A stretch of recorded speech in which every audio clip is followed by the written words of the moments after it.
Hi, I'm Celia Hatton, and welcome to the Global News Podcast on YouTube, where we go behind the headlines to focus on one story and why it matters. Today, a mission to one of the ends of the Earth, Antarctica, where British and South Korean scientists are teaming up to reach the depths of one of the world's biggest glaciers. Their research is really important. What the scientists learn could be vital in fighting the existential threat of climate change. But it's not easy. It means drilling thousands of meters below the ice surface while also surviving in super cold conditions. We're joined by the BBC's climate editor, Justin Rowlatt, to talk more about this. So, Justin, just to start, can you just tell us about this glacier and why it's so important? So Thwaites Glacier, as an Englishman, Thwaites Glacier it's one of the largest and most changeable or fastest changing glaciers in the whole world. It sort of sits in West Antarctica. Now, West Antarctica is really interesting. It's a kind of basin of ice. It sits below sea level.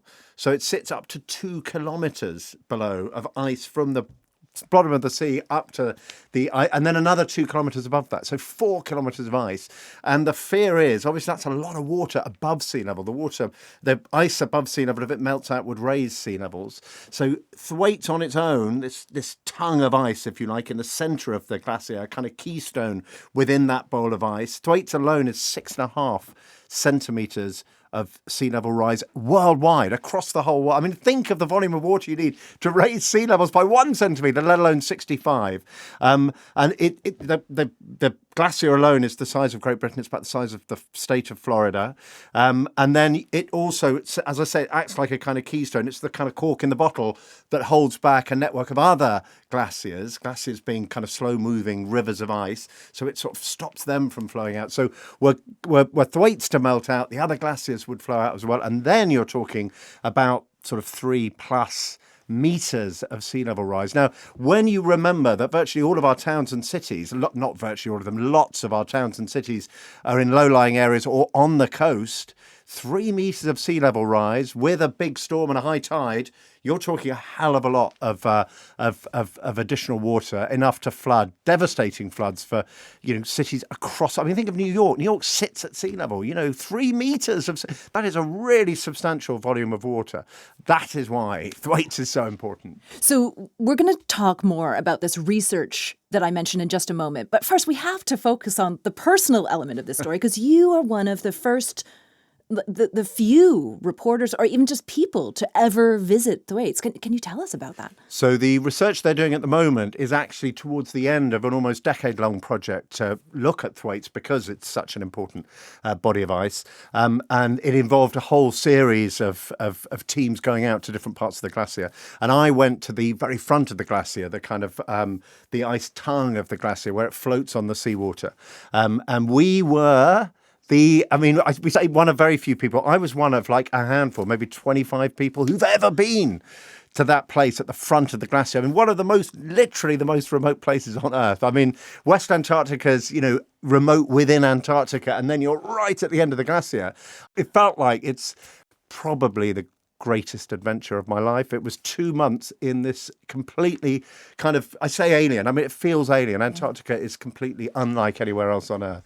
Really amazing experience. Okay, we're going to move on in a moment, but just one very quick question. I mean, how many layers were you wearing every day? Were you just bundled up all the time? It's interesting. I mean, you're given a sort of a bag full of the most amazing, cold weather gear, including kind of, long johns and stuff, and layer after layer.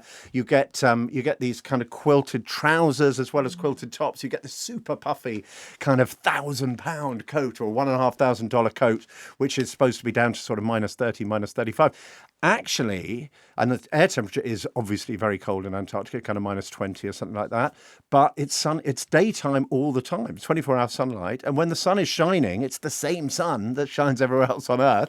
And it shines down and you can actually get really hot. Well, let's focus again on this latest project. You mentioned you were there for the start of it. I mean, what are scientists trying to achieve? So the idea is to understand the processes that are changing this glacier, that explain why satellite observations show that it's moving faster than ever, it's melting faster than ever. Why is that happening? What does it mean for global sea level rise? Those are the questions they want to ask. They want to get down through the ice to the point, it's called the grounding line. It's the point at which the glacier, which is sitting on the seabed, remember, lifts off. So the warm water that comes in from the sea, melting underneath the glacier, it begins to lift off and form an ice shelf. And that obviously, that's the point at which the water is crucially interacting with the ice. So they want to understand what the currents are like, what the temperatures are like. They also want to drill down into the sediment, pull cores out, which will show layers of sediment over, it could be hundreds of years. And that might tell us whether the glacier's melted out in the past, how it's moved in the past. Could it refreeze, and could it get bigger and draw water out of the sea, or is it going to continue to melt? So these are all crucial measurements that will give us an idea about how that glacier will change, and therefore the rest of the ice in West Antarctica as we described. Why is that important? Now, that is important because we need to plan for the sea level rise that's coming. Climate change is almost like turning up the thermostat in your house. So you had it at 20, now it's at 22. So the consequences of that will last for a long time. I mean, it was actually quite a shock to me. I remember saying to a scientist, is this going to melt out? And he said, well, of course it is. Yeah, I mean, we've changed the temperature. It will melt out. The question is, how long will it take? Exactly. So, he was saying, centuries, and it could be 2-3 centuries for it to melt out. Now, that gives humanity time to plan and build defences and maybe move special buildings and that kind of thing. It gives us time to plan. Knowing how long the changes are likely to take arms us with knowledge that we can use to protect our communities. So when you say 2 to 3 centuries, then it becomes a little bit more difficult for us living in this current moment to really worry about it. I mean, they call it the Doomsday Glacier, don't they? Well, it depends on your mindset, doesn't it, really? I mean, don't we have a responsibility to deliver, ideally, a better world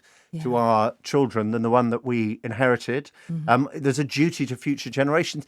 3 centuries sounds like a long time, but actually, it isn't that long, looking back, and we've got a responsibility to humanity, the humanity that comes after us, to deliver a better world. So, I mean, yeah, it is a long time in an individual lifetime, mm-hmm. but it isn't a long time in the history of humanity. Any sense yet what those scientists are finding, what their conclusions might be?